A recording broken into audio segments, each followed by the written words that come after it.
દર્શક મિત્રો, ન્યૂઝ 7 ઇન્ડિયામાં આપ સૌનું હાર્દિક સ્વાગત છે। આવો જોઈએ આજના સમાચાર। સુરત વરાછા વિસ્તારની ઘટના। સુરત બીઆરટીએસ બસના ડ્રાઈવરો જાહેરમાં ઝઘડ્યા। બે બીઆરટીએસ બસના ડ્રાઈવરો જાહેરમાં કરી મારામારી। એક બસના ડ્રાઈવરે અન્ય બસના ડ્રાઈવરને બે તમાચા માર્યા। બીજા બસના ડ્રાઈવરે બસમાંથી લોખંડના પાઇપનો ફટકો કાઢીને પાછળ મારવા દોડ્યો। બસનો ડ્રાઈવર બચવા બસ લઈ ભાગી છૂટ્યો। રસ્તા પર બંને બીઆરટીએસ બસ ડ્રાઈવરો બસ ચલાવવા મુદ્દે થઈ હતી માથાકૂટ। આગળ ચલાવતો બીઆરટીએસ બસ ડ્રાઈવર બસ ધીમે ચલાવતા થઈ હતી માથાકૂટ। પાછળથી આવતા બીઆરટીએસ બસ ડ્રાઈવર સતત હોર્ન મારતા વરાછા ખાતે બંને ડ્રાઈવરો વચ્ચે મારામારી।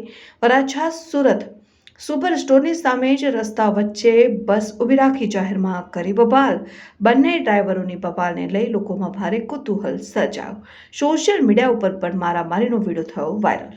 Reporter Rajubhai Sukhadia, news 7 India.